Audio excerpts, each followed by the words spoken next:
নমস্কার বন্ধুরা, আহারে বাহার রান্নাঘরের আরও একটা নতুন পর্বে আপনাদের সবাইকে স্বাগত। একঘেয়ে ডিমের রেসিপি সেরে একবার এইভাবে ডিম রান্না করে দেখুন, অসাধারণ খেতে হয়। সাথেই পেয়ে যাবেন ডিমের এই রেসিপিটা।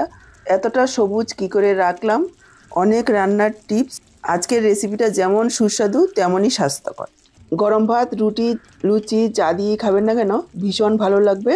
আর রান্না করাও একেবারে সহজ, ঘরে থাকা মাত্র কয়েকটা উপকরণ দিয়ে তৈরি হয়ে যায়।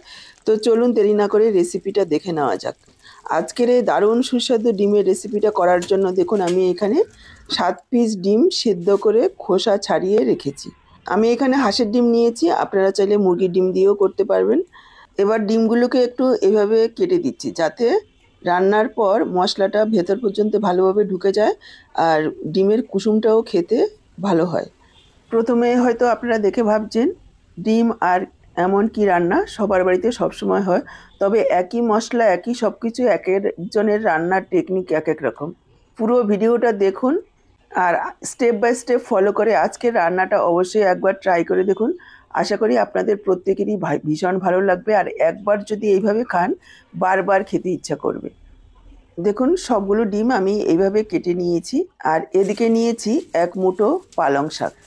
পালং শাকগুলি যদিও কচি, তবে অনেকটাই ডাঁটগুলো বড় হয়ে গেছে। আজকের এই ডাঁটের দিকটা আমার প্রয়োজন নেই, আমি শুধু পাতাটা নেব আর বাকি অংশটা দিয়ে আমি অন্য কোনো রেসিপি তৈরি করে নেব। দেখুন পাতাগুলোকে এইভাবে কেটে নিচ্ছি। পাতাগুলো কাটার সময় দেখে নেবেন যাতে কোনো রকম পোকা বা হলুদ পাতা না থাকে। ভালো সবুজ পাতাগুলো দেখে, কচি পাতাগুলো দেখে নিতে হবে। পালং শাকের পাতাগুলোকে কেটে নিয়ে 2-3 বার জল পাল্টে পাল্টে ভালোভাবে ধুয়ে নেব যাতে ধুলোবালিটা ভালোভাবে পরিষ্কার হয়ে যায়। তারপর দেখুন চলে আসলাম, গ্যাস অন করে কড়াই বসিয়ে দিয়েছি আর দিয়ে দিলাম 1 লিটার পরিমাণ জল। জলের মধ্যে দিয়ে দিচ্ছি হাফ চা চামচ পরিমাণ লবণ, 1 চা চামচ দিয়ে দিচ্ছি চিনি। এবার জলটা যখন ফুটতে শুরু করবে তারপর এই পাতাগুলো দিয়ে দেব। তবে পাতাগুলো দেওয়ার পর খুব বেশি সময় সেদ্ধ করব না, দেওয়ার সাথে সাথেই উল্টে পাল্টে দেব। এইভাবে একটু উল্টে পাল্টে দিয়েই সাথে সাথে আমি এখানে দিয়ে দিচ্ছি 1 মুঠো ধনে পাতা। ধনে পাতাটা দেওয়ার পর এভাবে উল্টে দিয়ে সাথে সাথেই তুলে নেব।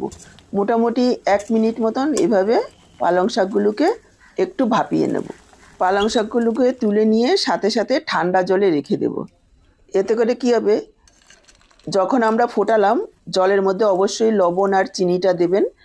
তারপর এইভাবে ঠান্ডা জলে ডুবিয়ে দিলে একেবারে সবুজ রঙটা সবুজই থাকবে।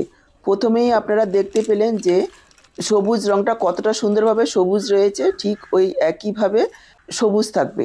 আরও কিছু স্টেপ ফলো করতে হবে, সেটা পুরো রান্নাটা দেখলেই বুঝতে পারবেন। আপনাদের কাছে যদি ঠান্ডা জল না থাকে আমার মতন এইভাবে কয়েক টুকরো জলের মধ্যে বরফ দিয়ে দেবেন। তারপর 5 মিনিট মতো ভিজিয়ে রাখবেন যাতে পালং শাকগুলো সাথে সাথে সেদ্ধ হওয়ার যে প্রসেসটা সেটা সেখানেই বন্ধ হয়ে যায়। তারপর ঠান্ডা হওয়ার পর দেখুন মিক্সচার জারে নিয়ে এইরকম একটা পেস্ট করে নিয়েছি। তবে একেবারে জল দেওয়া যাবে না, কোনো রকম জল না দিয়ে পেস্টটা করবেন। পালং শাকের মধ্যে যে জলটা থাকবে সেই জল দিয়ে পেস্টটা করবেন, তাহলে রান্নাটা হতে কম সময় লাগবে, খুব বেশি সময় রান্না করার প্রয়োজন পড়বে না। এদিকে গ্যাস অন করে কড়াই বসিয়ে সর্ষের তেল দিয়ে দিলাম। তেল গরম হয়ে গেলে দিয়ে দিলাম সেদ্ধ করে রাখা ডিমগুলোকে একটু ভেজে নেব। দিয়ে দিচ্ছি একটু লবণ। এখানে কোনো রকম আমি হলুদ দিচ্ছি না, শুধু লবণ দিয়ে ডিমগুলোকে একটু ভেজে নিচ্ছি। আপনাদের যদি মন চায় তাহলে হলুদ দিতে পারেন, কোনো রকম অসুবিধা নেই। দেখুন ডিমগুলোকে হালকা লালচে করে ভেজে নিয়েছি, এর থেকে আর বেশি ভাজার প্রয়োজন নেই। এবার ডিমগুলোকে তুলে রাখবো। ডিমগুলোকে তুলে নিয়ে বাকি যে তেলটা রয়েছে তার মধ্যে আমি দিয়ে দিচ্ছি 2 টুকরো ছোটো দারচিনি আর 2টো এলাচ, আর দিয়ে দিলাম হাফ চা চামচ গোটা জিরে। একেবারে অল্প মশলায় রান্না করব, খুব বেশি মশলা দিলেই যে খুব ভালো হয় তা কিন্তু নয়। অল্প মশলায়ও অনেক তরকারি আছে যেটা খুবই খেতে টেস্টি হয়। এবার ফোড়নটাকে দেখুন কয়েক সেকেন্ড ভেজে নিয়ে আমি এখানে যোগ করে দিলাম পেঁয়াজ কুচি। এখানে ছোট 2টো পেঁয়াজ রয়েছে, একটা মিডিয়াম সাইজের পেঁয়াজ দিলেও হবে। পেঁয়াজটাকে প্রায় 3-4 মিনিট সময় নিয়ে লালচে করে ভেজে নিতে হবে। দেখুন প্রায় 2-3 মিনিট সময় নিয়ে হাই ফ্লেমে এভাবে নাড়াচাড়া করে লালচে করে ভেজে নিয়েছি। এবার আমি যোগ করে নিলাম 1 চা চামচ রসুনের পেস্ট আর হাফ চা চামচ আদার পেস্ট আর 1 চা চামচ দিয়ে দিলাম কাঁচা লঙ্কার পেস্ট। ঝালটা কিন্তু আপনারা নিজেদের পরিমাণ বুঝে দেবেন। আর এই কাঁচা লঙ্কার ঝালেই ঝাল হবে, আমি এখানে কোনো রকম শুকনো লঙ্কা যোগ করব না। আদা, কাঁচা লঙ্কা আর রসুনের পেস্টটাকেও কাঁচা গন্ধ যাওয়া পর্যন্ত লো ফ্লেমে ভেজে নেব। দেখুন আদা কাঁচা লঙ্কাটাকেও প্রায় 1 মিনিট মতো ভেজে নিয়েছি। এবার আমি যোগ করে দিলাম অল্প পরিমাণে একটু জল, কেননা এখানে গুঁড়ো মশলা যোগ করব, যাতে মশলাটা না পুড়ে যায়। গ্যাসের ফ্লেমটাকে এই সময় লোতে রেখেছি। হাফ চা চামচ ধনের গুঁড়ো, হাফ চা চামচ জিরের গুঁড়ো, হাফ চা চামচ দিয়ে দিলাম গরম মশলার গুঁড়ো। এবার মশলাটাকে প্রায় আরও 2 মিনিট মতো লো ফ্লেমে কষিয়ে নেব। এখানে কোনো রকম হলুদ আর লাল লঙ্কা আমি দিচ্ছি না, আপনাদের যদি ইচ্ছে হয় তাহলে দিতে পারেন, এতে স্বাদের কোনো পরিবর্তন হবে না। আমি চাচ্ছি সবুজ রঙটা সবুজই রাখতে, এর জন্য আমি এখানে কোনো রকম হলুদ আর লঙ্কা যোগ করছি না। এই ডিম পালংয়ের রেসিপিটা যতটা দেখতে সুন্দর হয়, খেতেও কিন্তু ততটাই সুন্দর হয়। একবার অন্তত আমার মতন করে রান্না করে খেয়ে দেখুন, বারবার বানাতে ইচ্ছে করবে। দেখুন মশলাটাকে 2 মিনিট মতো কষিয়ে নিয়ে যোগ করে দিলাম পেস্ট করে রাখা পালং শাক। মিক্সচারের জারটা ধুয়ে অল্প পরিমাণে একটু জল যোগ করে দিলাম। তবে এখানে কিন্তু আমি যে পালং শাক আর ধনেপাতাটা সেদ্ধ করেছিলাম সেই জলটা দিয়ে তারপর যোগ করলাম। সেই জলটা আমরা ফেলবো না, কেননা ওটার মধ্যে ধনেপাতা আর পালং শাকের অনেক পুষ্টিগুণ বা ফ্লেভারটা রয়েছে। সেই জলটা দিয়ে আমি এখানে যোগ করে দিলাম। আর দিয়ে দিচ্ছি স্বাদ অনুযায়ী লবণ। পুরো রান্নায় যতটা লবণ লাগবে সেই বুঝে আমি যোগ করে দিয়েছি।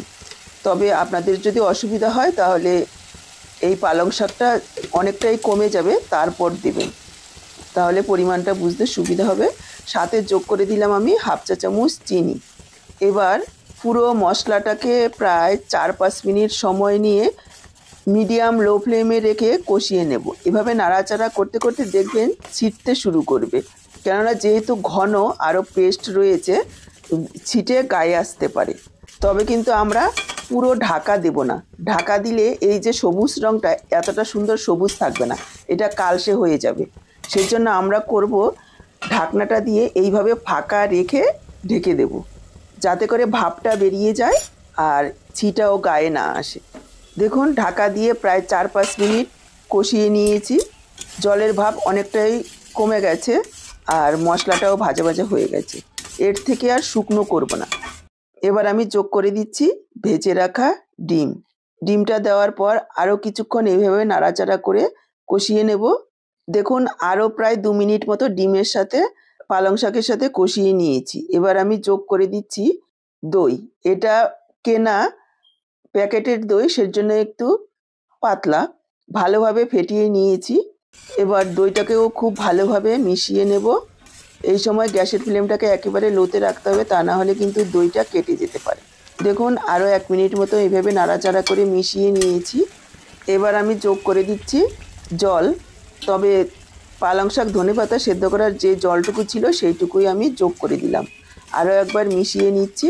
এখানে জলের পরিমাণটা আপনাদের ইচ্ছে অনুযায়ী কম বেশি করে নেবেন, তবে খুব বেশি পাতলা গ্রেভি কিন্তু এটা হবে না, একটু ঘনই হবে। মিশিয়ে নিয়ে ঢাকা দিয়ে দিলাম। ঢাকা দিয়ে লো ফ্লেমে প্রায় 7-8 মিনিট রান্না করে নিতে হবে। এভাবে যদি একটু সময় নিয়ে লো ফ্লেমে রান্না করা হয় তাহলে খেতে কিন্তু ভীষণই ভালো হবে। দেখুন ঢাকা দিয়ে প্রায় 7-8 মিনিট রান্না করে নিয়েছি। এবার আমি এখানে যোগ করে দিচ্ছি 2 চা চামচ পরিমাণ ঘি। ঘিয়ের পরিমাণটা একটু বেশি দিলে খেতে ভালো লাগবে। আর কোনো রকম মশলা এখানে দেওয়ার নেই, অলরেডি সমস্ত মশলাই আমি যোগ করে দিয়েছি। ঘিটা দেওয়ার পর আরও একবার ভালোভাবে মিশিয়ে নেব। তারপর ঢাকা দিয়ে রেখে দেব 5 মিনিট, গ্যাসটাকে অফ করে। 5 মিনিট পর দেখুন ঢাকাটা তুলেছি। কালারটা একেবারে সবুজ আর যেমন দেখতে সেই রকমই খেতে। একবার এইভাবে রান্না করে খেয়ে দেখবেন আর কমেন্টে জানাবেন যে আপনাদের কেমন লাগলো। ভালো লাগলে অবশ্যই একটা লাইক করে শেয়ার করে দেবেন। আমার থেকে এইরকমই নতুন রেসিপির আপডেট পাওয়ার জন্য চ্যানেলটাকে সাবস্ক্রাইব করে সাথেই থাকবেন। বেল বাটনটা অল করে দিলে আমার দেওয়া যে কোনো রেসিপির আপডেট সবার আগে আপনাদের কাছে পৌঁছে যাবে। ফেসবুক থেকে ভিডিওটা দেখে থাকলে আহারে বাহার রান্নাঘর পেজটাকে ফলো করার অনুরোধ রইল।